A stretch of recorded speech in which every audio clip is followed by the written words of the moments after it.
पूरी दुनिया में सबसे बड़ा सवाल है कि क्या अमेरिका फिर से ईरान पर हमला करेगा। वहीं डोनाल्ड ट्रंप के खिलाफ अमेरिका में अब बड़ी खबरें सामने आ रही है। अमेरिका के पत्रकार, वहां के जो जानकार हैं और जो बड़े लोग हैं, वो कह रहे हैं कि अमेरिका को डोनाल्ड ट्रंप ने ईरान युद्ध में धकेलकर देश को बर्बाद कर दिया है, डिस्ट्रॉय कर दिया है। वहाँ की मीडिया खबरें चला रही हैं कि आखिर ईरान युद्ध से अमेरिका का क्या फ़ायदा हुआ।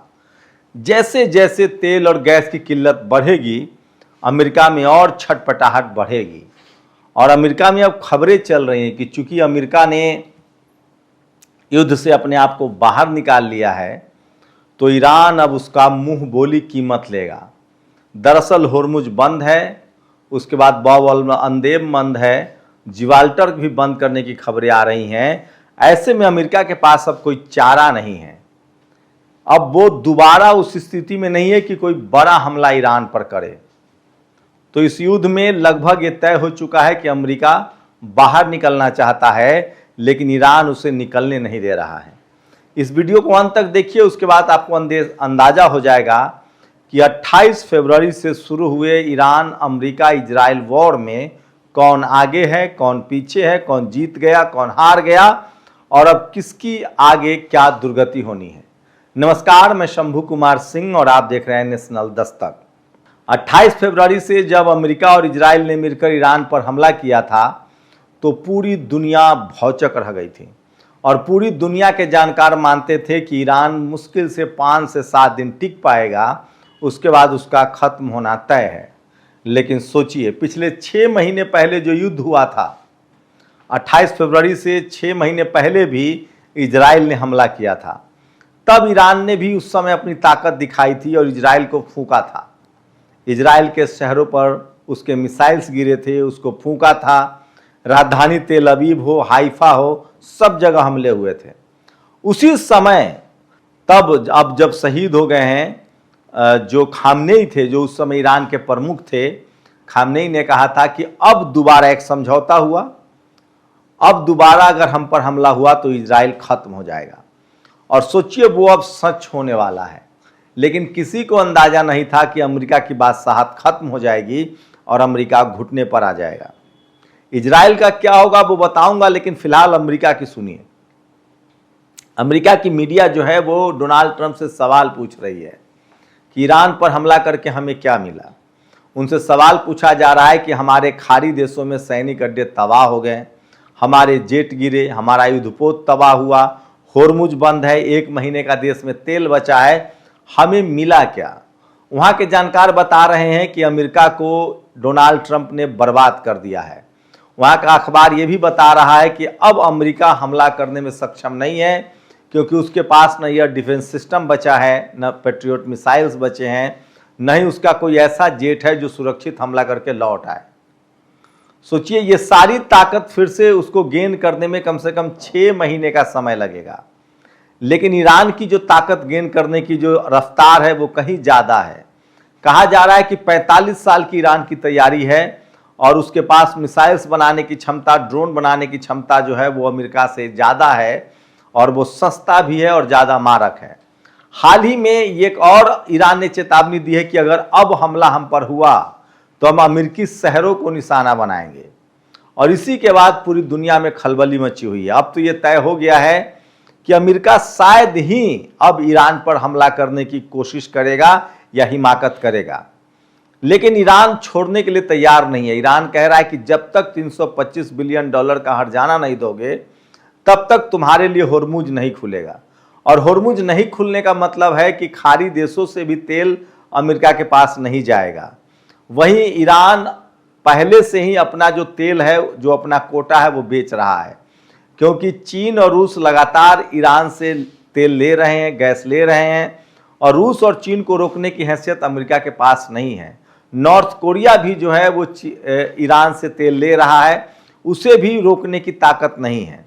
वही सोचिए, अमेरिका ने 5 देशों में, भारत, हंगरी, अजरबैजान, इन देशों पर 100% टैरिफ लगा दिया है कि ये देश जो है वो रूस से तेल खरीदते हैं। वही जेडी वेंस ने प्रधानमंत्री को फोन किया है। तो भारत का अगर आप पक्ष देखें तो आज एक भारत के सांसद, बीजेपी के सांसद ने कहा कि भारत में तो शुद्ध पेट्रोल है ही नहीं, तो हम कहां से दें, सोचिए। तो ठीक एन समय, युद्ध से ठीक पहले भारत के प्रधानमंत्री इजराइल गए थे। उसके बावजूद ईरान से हमारी दोस्ती अभी भी कायम है, अभी भी बना हुआ है। ईरान ने लगातार भारत के लोगों का जिस तरह से समर्थन मिला उसे युद्ध के दौरान, वो उसको लेकर एहसानमंद है और वो कह रहा है कि भारत ने हमेशा से हमारे प्रति सॉफ्ट कॉर्नर रखा है। वहीं अमेरिका की लगातार छीछा लेदर हो रही है, अमेरिका से सवाल पूछे जा रहे हैं और डोनाल्ड ट्रंप चारों तरफ से घिरता जा रहा है। अभी से ही बात हो रही है कि डोनाल्ड ट्रंप को गद्दी छोड़ देनी चाहिए और जेडी वेंस या मार्को रूबियो जो विदेश मंत्री है उसको राष्ट्रपति बना देना चाहिए। लेकिन सोचिए डोनाल्ड ट्रंप का क्या होगा। जैसी ये युद्ध समाप्ति की वो घोषणा करेगा, उसके खिलाफ एप्स्टीन फाइल में जांच होगी, तमाम जो उसकी संसदीय पार्लियामेंट्री कमेटी है उसके सामने उसको जाकर जवाब देना होगा, युद्ध क्यों शुरू किया, युद्ध में हासिल क्या हुआ। फिलहाल अमेरिका के जो हथियारों का जो पूरा कारोबार था दुनिया में वो पूरी तरह से ठप हो चुका है। अमेरिका के पास अपने तेल और गैस की किल्लत है और खाड़ी देशों ने भी अब एक संगठन बना लिया। सोचिए, तुर्की और सऊदी अरेबिया और पाकिस्तान तीनों ने एक गठबंधन बनाया है कि इन तीनों देशों पर अगर हमला होता है तो उसे एक दूसरे पर हमला माना जाएगा। अब सवाल है कि जिस संगठन में तुर्की है, इसका मतलब है कि वो संगठन इजराइल के खिलाफ कड़ा एक्शन लेने के पक्ष में है। बताया जा रहा है कि ये संगठन साफ कह रहा है कि हम इजराइल को किसी भी कीमत पर नहीं बख्शेंगे। वही खाड़ी देश राहत की सांस ले रहे हैं क्योंकि उनको पता है कि अब तेल और गैस के वो खुद मुख्तार हैं और वो अपने हिसाब से बेच पाएंगे, अमेरिका की दखलंदाजी खत्म हो जाएगी। तो खाड़ी देशों से पूरी तरह से अमेरिका की दखलंदाजी अब खत्म होती दिख रही है और पूरा खाड़ी देश आज़ाद है। वहीं अब अमेरिका की रोक और पाबंदियों की कोई दुनिया में परवाह नहीं करता है। तो डोनाल्ड ट्रंप ने अमेरिका को खुद हाशिए पर लाकर खड़ा कर दिया है और इसका श्रेय अगर किसी को जाता है तो वो ईरान को जाता है। 28 फरवरी से युद्ध शुरू हुआ था। जब आप ये वीडियो देख रहे हैं तो 10 अगस्त है। इसका मतलब है कि 6 महीना होने में अब मुश्किल से 18 दिनों की कमी है। वो असली खेल तभी शुरू होगा। अमेरिका में अभी से हाहाकार मच रहा है, तेल और गैस की किल्लत हो रही है और हुर्मुज बंद है, खाड़ी देशों से भी तेल नहीं जा रहा है। वहीं वेनेजुएला पर कब्जा करने के बावजूद भी उसके तेलों की समस्या हल नहीं हो रहा है। तो अब तो अमेरिका चाहेगा कि किसी तरह से जो उसे 325 बिलियन डॉलर का हर्जाना देना है। ईरान और सख्ती बरत रहा है। ईरान कह रहा है कि जो एमयू जो दस्तखत हुए थे युद्ध रोकने के लिए, उसके बावजूद अमेरिका ने जो हम पर हमला किया है तो एमयू का जो उल्लंघन हुआ है उसका भी हर्जाना देना पड़ेगा। तो ईरान तैयार नहीं है कि अमेरिका को सेफ एग्जिट दिया जाए। ईरान कह रहा है कि वो जमाना गया जब हमला करके तुम निकल जाते थे, अब जो तुमने हमला किया उसका एक एक पाई का हिसाब देना पड़ेगा और यही अमेरिका के गले की हड्डी बना हुआ है। तो सोचिए, अमेरिका पूरी तरह से फंस चुका है, चारों तरफ से घिर चुका है और अब एक एक ईरानी जो है उसको पता चल चुका है कि अमेरिका को हराया जा सकता है। पूरी दुनिया में अब ये बात पता चल चुका है कि ये युद्ध अमेरिका हार चुका है और दुनिया का शायद ही कोई देश अब अमेरिका के दबाव के आगे झुकने वाला है।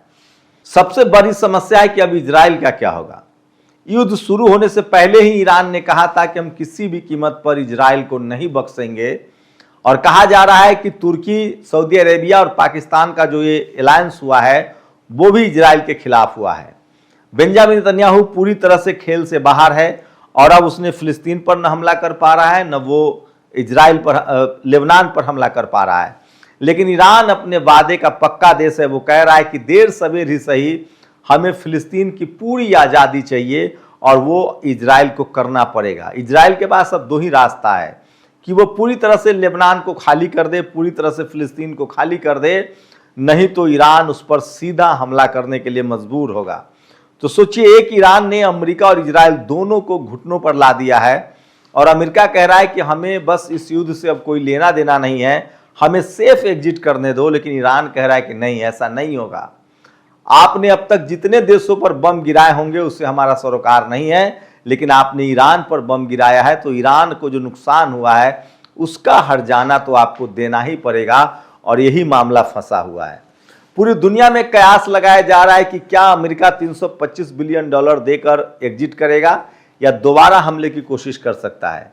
लेकिन मुझे लगता है कि अमेरिका जितना तबाह और बर्बाद हो गया है वो हिमाकत नहीं करेगा कि फिर से ईरान पर दोबारा हमला करे। वहीं इजराइल आने वाले समय में सरेंडर करेगा और इसका मतलब है कि बेंजामिन नेतन्याहू और डोनाल्ड ट्रंप दोनों का राजनीतिक कैरियर ही नहीं खत्म होगा बल्कि अपने ही देश में सजा के भागीदार भी होंगे, क्योंकि दोनों पर बड़े बड़े आपराधिक केस चल रहे हैं और इसी से बचने के लिए उन्होंने ईरान को सॉफ्ट टारगेट चुना था। तो ये सेकेंड वर्ल्ड वॉर के बाद सबसे बड़ी घटना है। उस समय जर्मनी की हार बड़ी घटना थी और पूरी दुनिया में अमेरिका की हार ने दुनिया को स्तब्ध कर दिया और अब पूरी दुनिया के लोग ईरान मॉडल के हथियार पर काम कर रहे हैं। आप लोग अपनी राय जरूर दीजिए। शुक्रिया। नेशनल दस्तक की आपसे गुजारिश है कि अगर इसको बचाना चाहते हैं तो नेशनल दस्तक को सब्सक्राइब करने के लिए रेड कलर के सब्सक्राइब बटन को दबाएं, फिर बेल आइकन की घंटी दबाएं। नेशनल दस्तक को बचाने के लिए बहुत जरूरी है कि हर खबर को शेयर करें, लाइक करें, कमेंट जरूर करें।